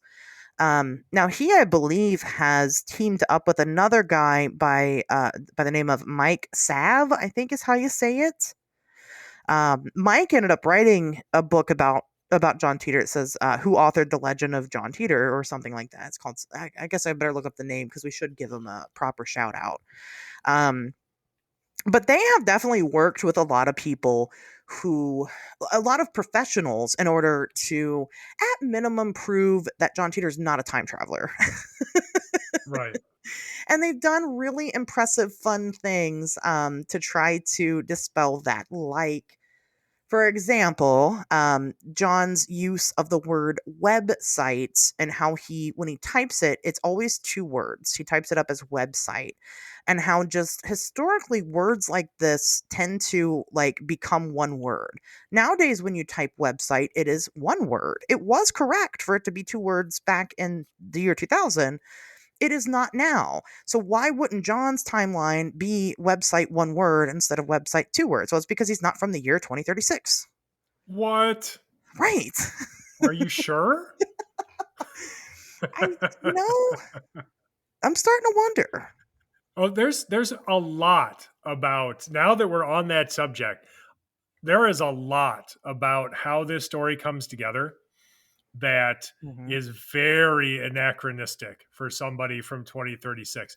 Literally, John Titor's story sounds like my fucking dad wrote it. I seriously. So, okay, think about it. All right. So you've got the 1966 Chevrolet Well, fucking okay, no, Corvette. hold It's on, a hold on. classic car, right? But there's a certain type of guy that's into that car, Yeah, right? yeah, Okay. there is. Now let's fast forward to John Titor describing life in 2036. He talks about how basically everything has become this libertarian ideal, essentially. Yep. So he's talking about small government, states' rights. Like that's the most important thing is states' rights now in 2036. He talks about how people do everything face to face. It's not all online.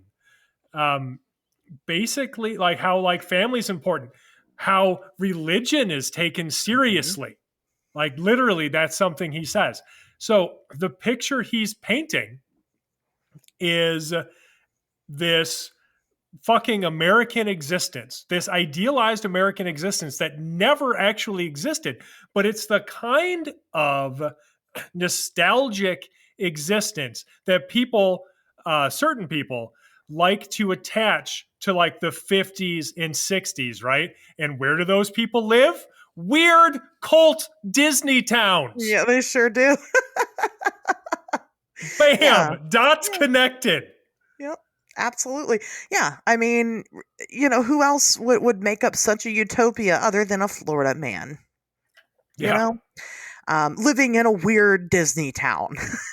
Yes, it like literally this is somebody's fan fiction. This is somebody's weird ass like libertarian fan fiction of how they wish the world was because they're so sick and tired of all the atheists and the gays and whatever taking over culture that they would wish a a world war to just wipe it all clean Yep, so they could get their America that never actually fucking existed back.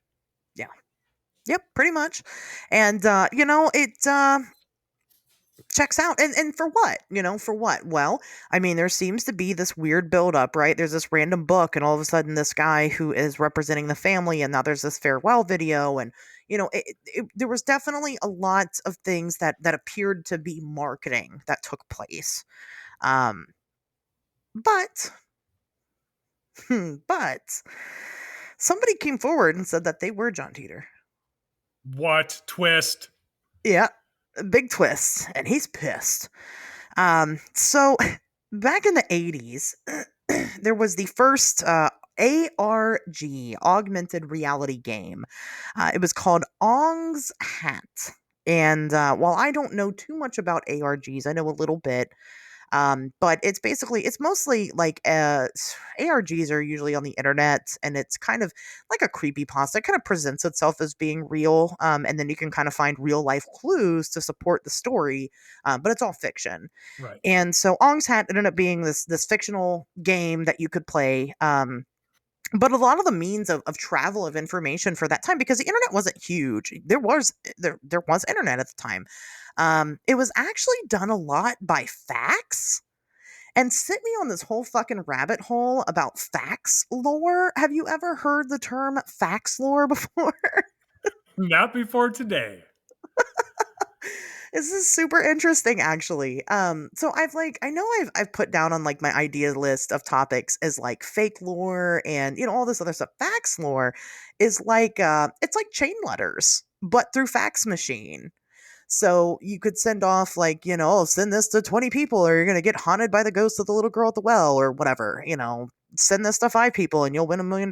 It's chain mail through fax machines. So a lot of this ARG was played through fax machines. They would send off like cryptic messages and stuff through, different random fax machine numbers, and people would try to crack codes, and it was just a big thing. It's a real life game.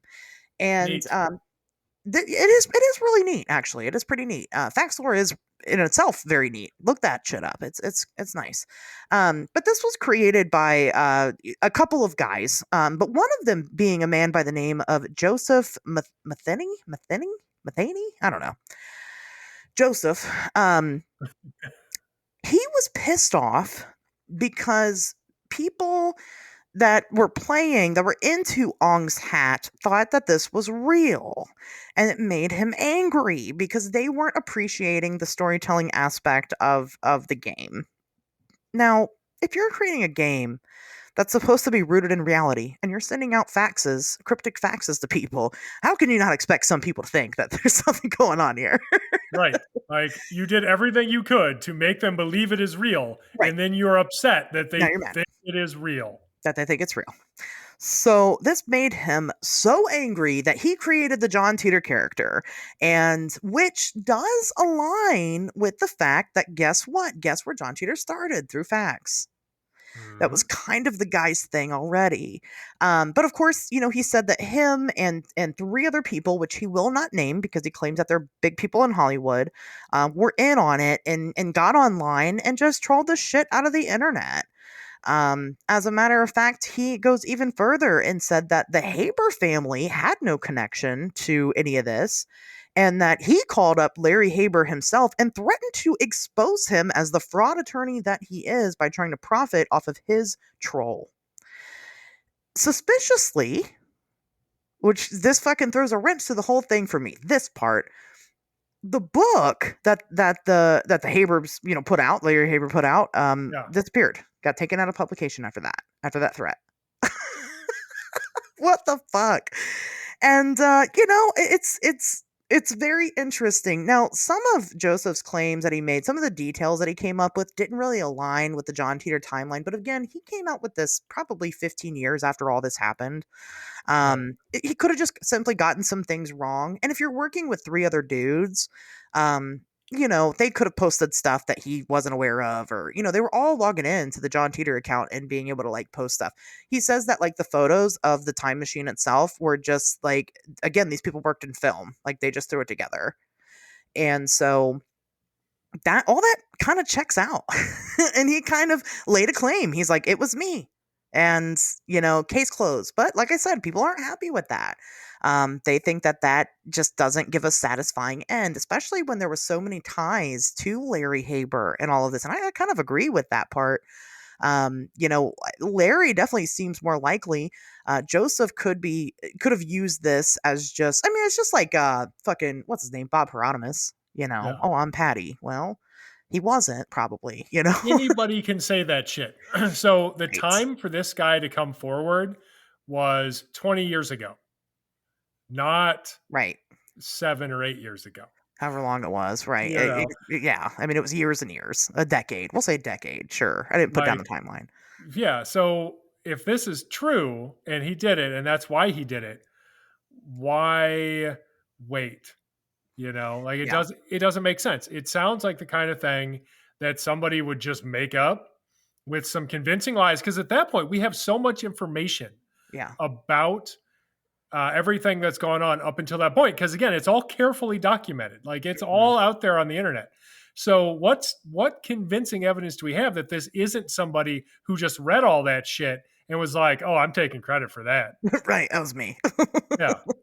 The only thing that there is the fact that Larry Haber did pull down the publication for the book, but that could also be like clearly if it was Larry Haber and the Haber family or whomever was involved, it didn't end up going anywhere, which is something that frequently happens with like Hollywood type projects. Right.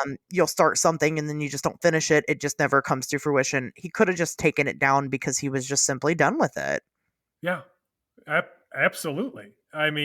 There are so many other reasons for it, being pulled. Unless we know or have some kind of proof that it was because of, I don't know, a copyright issue or something to do with this stuff this guy made up, then there's no reason to believe his word over anybody else's. Right. Well, and he could have said that. Joseph could have came out and said that after the book was already taken down and used that as part of his lie, for lack of a better term, Right. We just don't know. But he is taking full credit for it. And he says that it actually makes him, he's offended that people don't think it's him. Tough shit. Right. What are you going to do? Die mad about it, dude. I don't fucking care. Like, why would anybody believe you? Right. There's no, there's no fucking gain in you being him anyway. Like what? Why? That's You know? that's what makes me think that it's just some crank, because the person who actually did it, who feels like it would be really important, for them to know about it, that's not how you handle this situation. If this really is your fucking legacy, nothing this guy does or has done makes sense in terms of actually being able to secure your fucking legacy with this. So, Yeah, I know, I agree. And of course, people that want to believe the story very badly, they say, well, how come, nobody's come forward yet and admitted it? Well, how come nobody's ever admitted to Max Headroom? The Max Headroom incident. It's just the way it is, man. Let it die a legend. Some people think that way. They have that mindset. Clearly, whoever did this, they did it for a reason. Larry Haber probably did it and probably won't come forward because he wants to use it at a later date. yeah, I think that's the likeliest explanation, is that it's the Habers The did it. Haber family. They're Yeah. behind it. Because we have actual tangent, no, I'm sorry. There's actual, there's more concrete evidence Yeah. to connect them to all of this stuff Yeah. than there is to connect anybody else. Yeah. So, Well, I'll tell you what I think. I think that I think it's a couple of people. I don't think it was just the Habers or just okay. Joseph Matheny. I think that probably Joseph did send the original fax. Like, I believe that wholeheartedly Ooh, and then that they he would. just jumped on it. Exactly. Yep. And for Oh, whatever that's smart. reason, right, for whatever reason, they would jump on it. And remember that tie. Look at your strings, folks. I told you, set up your strings. Remember the tie from the beginning was the claim of CERN. And that was really it. That was tying the fax person to the forum person. They didn't give any other details besides that. And then all those other details, I mean, we don't know that they were even the same person doing that stuff. We just assume. Sure. Because they probably weren't. So I love this. So the Habers hear Art Bell talking about this fax that came from this other guy who's going to take credit for it later. And they're like, oh, that's a good story. Guess what? That's ours now. And then they Right. go onto these forums and they add to it, and they create this whole mythology around it. There's all Yeah. this lore and everything that they fucking contribute. And then years later, the guy who had the original idea, who never contributed to it after that, is pissed because somebody stole his fucking story. Yep. Yep. Doesn't that make sense? That makes all the sense. Yeah. Makes more sense than real life time traveler from the year 2036. Yeah, well, it was for only sure. 12 years from now, I think we've done it. We've tied it all together. Now, yes, is this whole room covered in red yarn? Of course it is. But do we have a clearer picture, I think, of what may have actually transpired? I'm going to say yes. Absolutely. Absolutely. I mean, I think that makes the most sense to me. Do I want John Titor to have been a real life time traveler? Of course I do. I want that. But it's not the case. I mean, clearly, right? At minimum, we see this now so much. Time travelers are so boring nowadays. Like, go look at TikTok's got probably millions of them. Yeah, right. There's so many. There was one guy that was actually kind of neat during the pandemic. He just, his thing is that he woke up and there's nobody on the planet now. And he woke up in the future and he's posting to TikTok now. And he actually does a really good job staging it and making it look like he really is in a weird dystopian future where he's the only human. But it's just not, it's not true. It's just not true. It's art. It's fun. It's a hoax, whatever you want to call it. I'm not going to fucking shit on that guy's parade. He's made plenty of money doing it. Good for him. But I mean, this is something. If I had $1 for every time traveler story I've come across at this point, and none of them hold any weight to them, Right.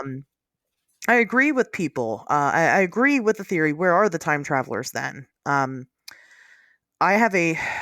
I'm not gonna say that people can't time travel. Obviously, we kind of covered that in our time slips episode.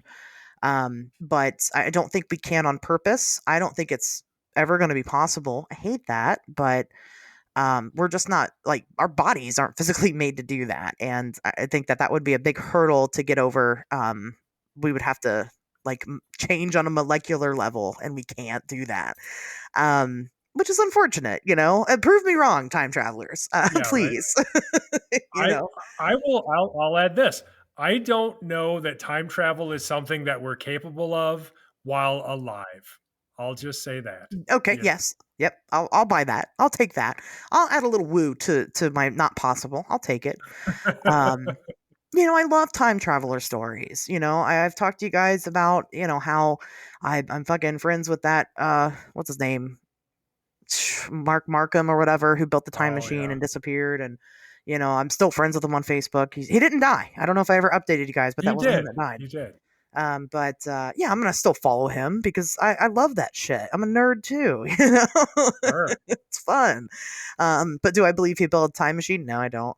Uh, just at the end of the day, and maybe you do, listener. Maybe you believe that these things happen and that time travelers just don't talk to us. I guess in the same way that I believe that people have made alien contact and the aliens aren't going straight to our government. They're talking to hillbillies and nobodies. That's fine.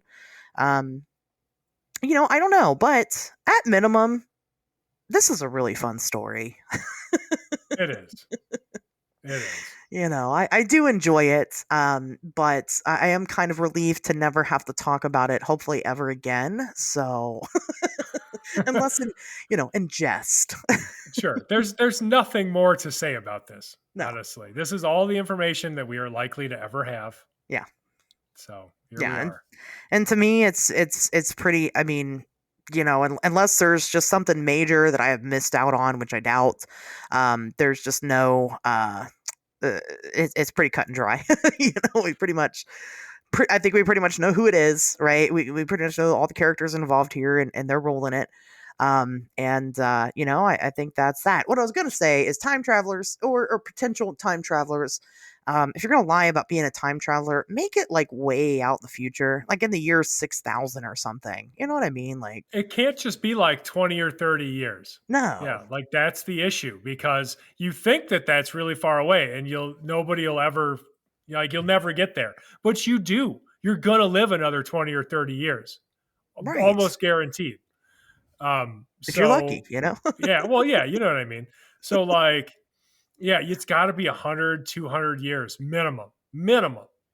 Yeah, I mean it's got to be out there. I mean the not being able to go past the year 2500, like that's great, but except if it was you were from the year 2500 and like you knew what happened and you were coming back to the past to try to change that, that would have been The a cooler Terminator. story. Yeah. Right. That would have been a way better story, but you didn't do that. I don't know why. It's because they had to Joseph tell us Larry, their weird libertarian fan fiction fetish bullshit. so they could kickstart that early.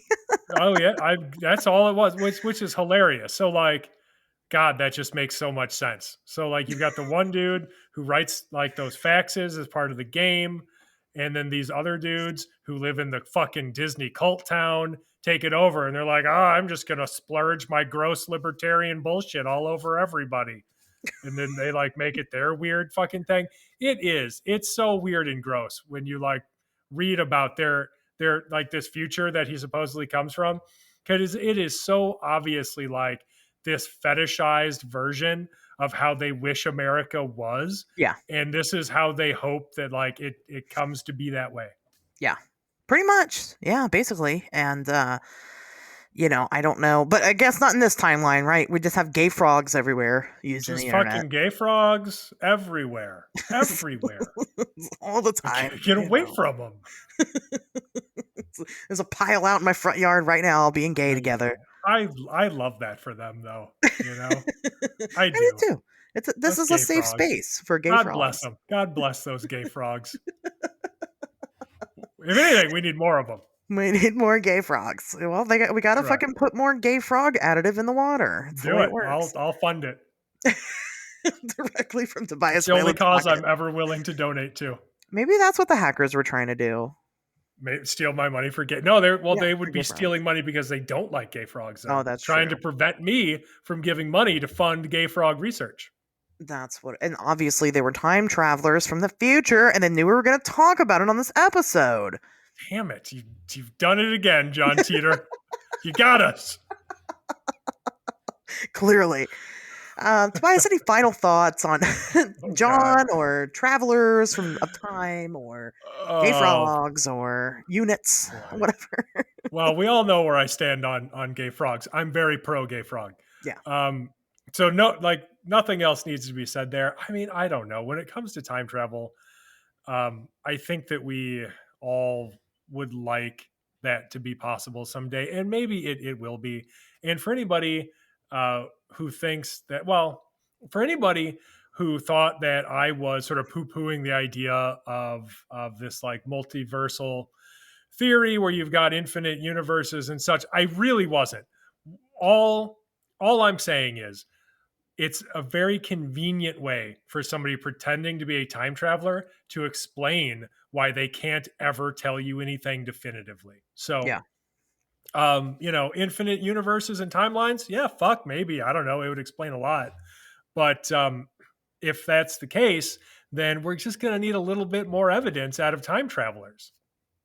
Yeah. I agree. I love the mini worlds interpretation, right? That's fun. That's a lot of fun. It is an actual potential theory in quantum mechanics. It may hold some weight to it. It's just that we don't have any real proof that that's what it is. But it would be neat if it was, and man, that would really explain a lot of weird shit, wouldn't it? It really would. That's the easy answer right there. But to explain a mystery with another mystery is just not doing any of the mysteries any good, it's just not. I agree. It's an easy cop out. Agreed.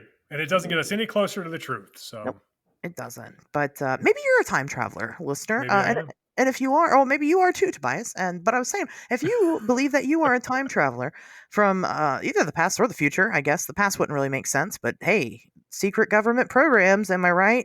Let us know. Hit us up on social media at Wednesday's Talk. Don't hit up Tobias because he he got hacked.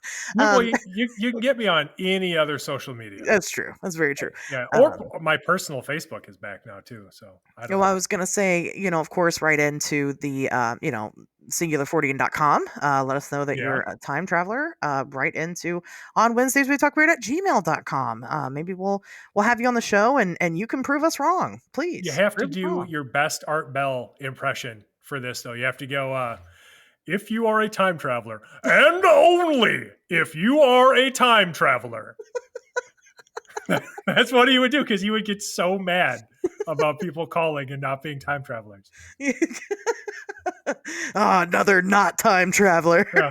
Well, he had the dedicated time traveler line. So if you are a time traveler, and only if you are a time traveler, reach out to us at either on Wednesdays We Talk Weird or through the Singular Fortean Society. And we want to hear about the future or the past. If you come from the past, that's cool. Like I said, secret government programs. It happens all the time. Fucking Project Stargate or whatever,